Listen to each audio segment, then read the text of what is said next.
Hello everybody and welcome to today's Sunday Q&A. Sun is shining, it's going to be a lovely week, it's all good.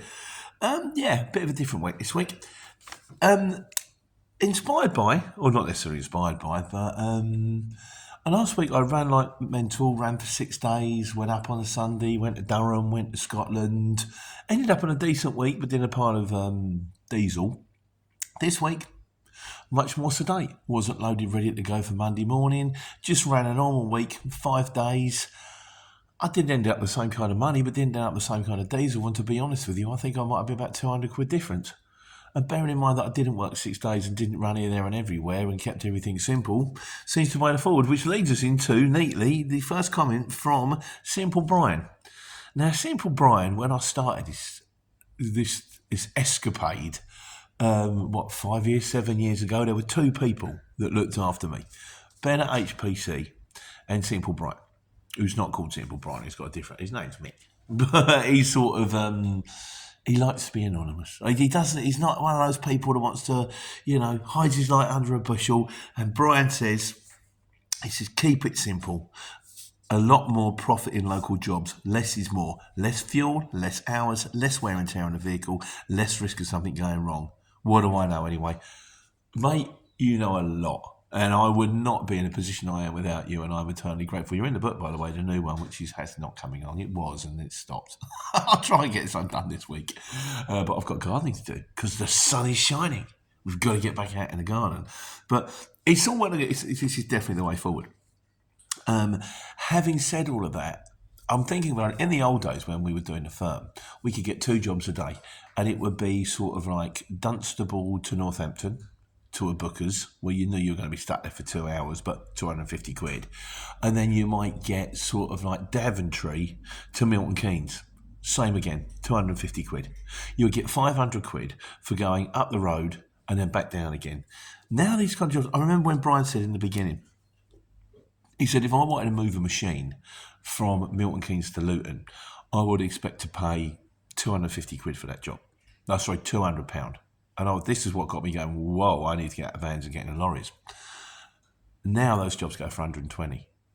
You might get it a little bit more, but I know because a couple came up this week. Oh, there was one came up, Dunstable to Leighton Buzzard. I thought, I'm having that. Boom, it's already sold. And it was sold for 100. I said, do you mind me asking? 120 quid. Now, it's still worth doing, I think, for 120 quid, particularly if you live in between Dunstable and Leighton Buzzard and you've got nothing else on. But you risk the possibility that you get there, you're stuck there for ages, you get to the next place, you're stuck there for ages, or it turns out it's handball and you've got to lump it off and it's aggravation, or for this particular instance, there's nowhere to park. But still, I still think the old system, my old system used to be and I don't get carried away with this. Everyone going to think, I don't charge anything like that, because with lorries there are a lot of on costs. There's diesel, there's transport managers, there's parking, there's operators' licenses, there's inspections. But my target used to be like 500 quid a day. And I upped it to 6, which is the ideal target. But now I'm going back to the old target. And sometimes you don't even hit that. And if it all goes well, or if the job pings up, you've got to take it. So that's the current thing. So we're going back to the Simple Brian way of working. I'll let you know how it goes. So this week's main video was on what happens if someone on the CX wants to push a job onto you directly, which is a no. They tell you in the beginning, this is the 2 things you don't do, is you don't co-load and you don't poach, which I hope you got across in the video. K-Bush is grey area, intention matters. Definition of poaching matters. How do the CX define poaching? It was interesting you should say this. Because again, when we had the firm, there was an instance where someone rang us up to do, I can't remember how it came up. One of our customers asked us to do a job. And then they didn't ring us back. And then we found out that someone else had done the same job. And we looked at it and realised that it was a driver that we had actually booked through the CX to go into our customer a week previous. So we rang them and told them, not interested. But we can prove it. Not interested. As it turns out, the customer then rang us back a week later saying, can you do that job? And we went, oh, so the new guy that you brought in didn't work out? They went, nope. So whoever they bought in to give, I think it's because they didn't like the price we gave them. So someone's going to give them a cheap price, and then probably put it on board, then probably put another load of stuff on board, taking it here, there, and everywhere. Didn't get up on time, and there you go. Give what you pay for, don't you? But the definition of poaching is basically going into a firm and going, here's my card, I can do it for you cheaper. That's the Janet and John version. But this was more along the lines of, I did a job this week. I got a tip. I got my third tip ever. 10 quid. I rocked up, I had to deliver some kitchens to an old people's home. And I meet the fitters. So I've got there and it's off on the tail lift. And they went, could you put them, rather than, because it's, it's curbside delivery, I drop them by the door. Could you put them in like the room that we're going to be doing, a room inside? And I went, well, yeah, if I can, I will, like, no problem. Like, and I said, where's this room? They went kind of through reception, it's on your left. It's like there. Oh, yeah, sure, no worries, that's fine. So I ran it all through. Geezer comes up, he gives me a drink, and he says, "Are you any chance, I could get your number and I could do it?" And I says, "In the nicest possible way." It's not the way it works. We can't do it this way, He said, "But you wouldn't believe the amount of drivers that turn up and go, no, not my problem. No, here's your stuff. It's on board. You get it off." And I presume if you're a driver and if you're paid on an hourly rate, where's your incentive to get the stuff off quickly, get it where the customer needs, do a load of extra lumping around and sort of slogging around, which just means you're going to give you another job. Or you could just say, yeah, I was on that job for 3 hours while they took it off, I'm going home now. It's that hourly rate thing, isn't it? We'll do a video on the hourly rate. So write that down, hourly rate. I put that into Google. I'm into Google all over the place. Don't get me started on Google, it's great. But it's something that Rock God says, but we'll come to that in a minute. Anyway, so yeah, but what was I talking about? We were talking about poaching, but I've gone off on one. So so guys, I said the only thing you can do potentially is get hold of your firm and go, the driver we just had is very good. Any chance that if the job comes up, we can have him again? Because it was first thing in the morning. It was from a firm a firm that I work for on the CX. And I do quite a lot of work for that do ring me directly. So it doesn't hurt for them to ring and go, hey, that guy's really good. And they can go, oh, okay. And that way they're more likely to ring me and go, we've got a job coming in. So you might get more work out of, so you do a lot of work for Bob's Couriers, and then Bob's Couriers start to hear back from the customers, that guy's really good. We're going to ring him as a subcontractor. And I've had it a couple of times where people have gone, I've got a job. Before I post it, are you interested? Which is nice. Because it means you might actually get it ahead. I know, because you can maybe get a better rate, but I wouldn't hold your breath on that one. We did a video on that, mates rates. Clive Littlewood, he says, for the first time, I agree with everything you say in this video. Clive, I'll get yourself checked out. Clearly, that's... Don't ever agree with me, mate. I haven't got a clue. So, but thanks anyway. I appreciate that. Mickey says, everything to be done through the CX. It's got to be.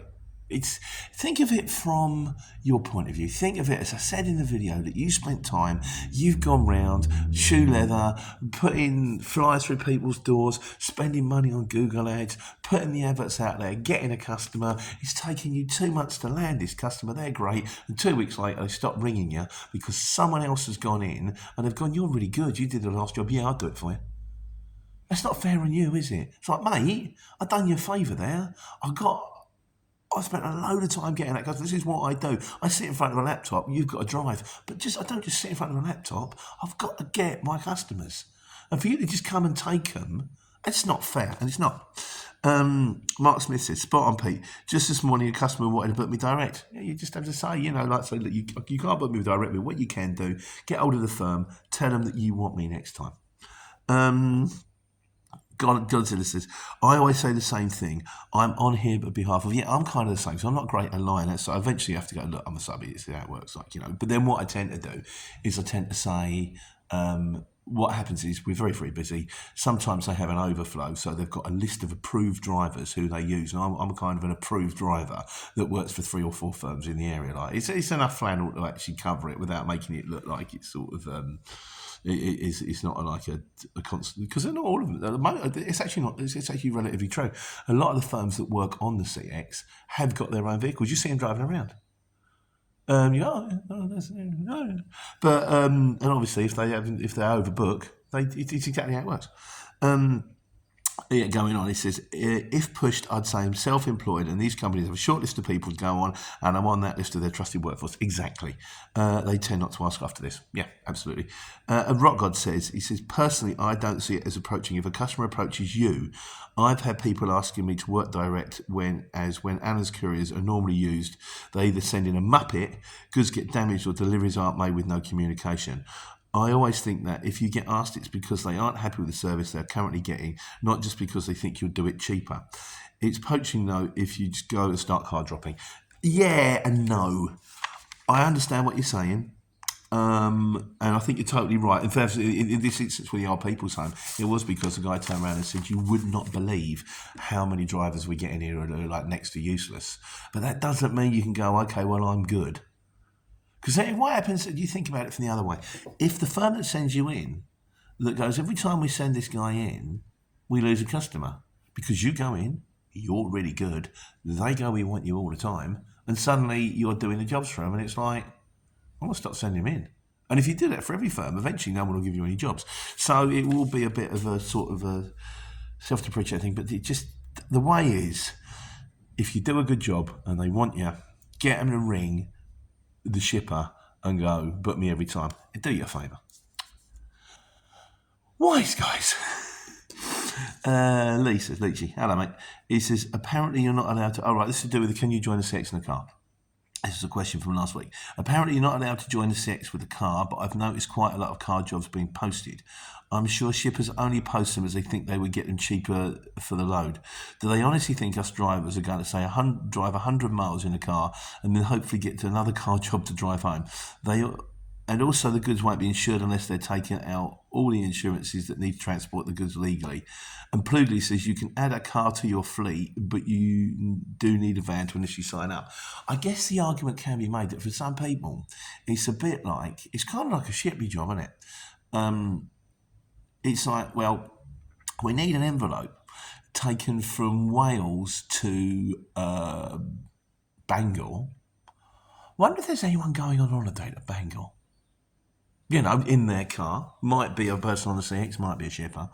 And they go, on Friday, I'm taking the caravan up to Bangor. So what I can do is I'll pick the envelope up. It's like, I don't know, what that must be, 150 miles?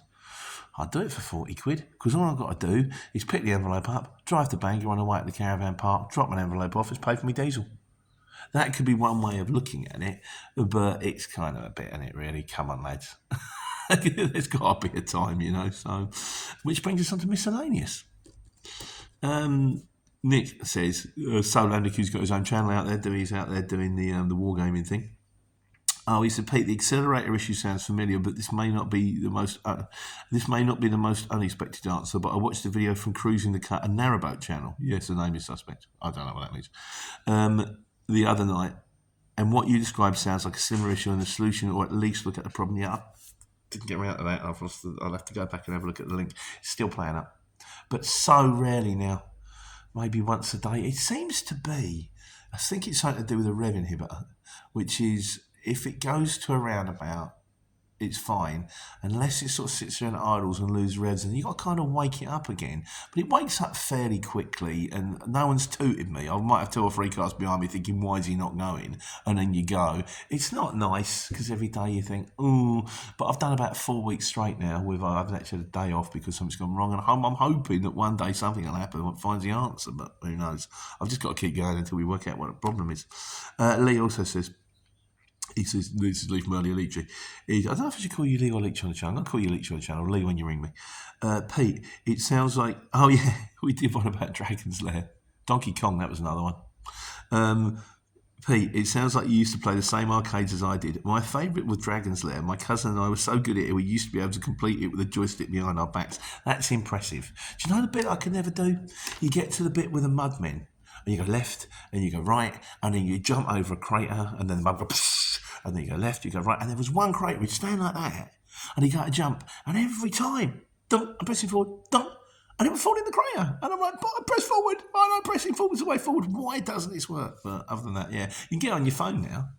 Dragon's Lair. It was, I mean, when we was a kid, we had to have it on a contemporary reference to the 18 to 24-year-olds. It was on a laser disc. It was a great game. All you've got to do is just press the right button at the right time in the right direction to watch a cartoon. And Space Ace. Space Ace was pretty good too. But Dragon's Lair was the one. I might get it on this phone.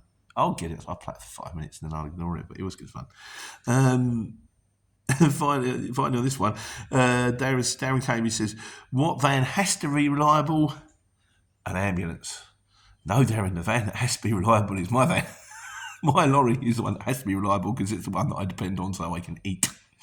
Unfortunately, however, it's 99% reliable. But I guess we just take that. And in conclusion this week, from Andrew Gaskin, he says, we were talking about shipping. You need to ask Keir Starmer. He is the biggest bull shipper in the country. Ha! See what you did there? Yeah, the brown paper bag. What's going on? Oh, I don't know what's going on. I tend to stop paying attention, as my friend Stan says. You can get involved in all this stuff, and at the end of the day, it's kind of like working out which way to point the deck chairs on an ocean liner. I just tend to try to get me head down, get out in that truck, take care, and take money. Have a good week.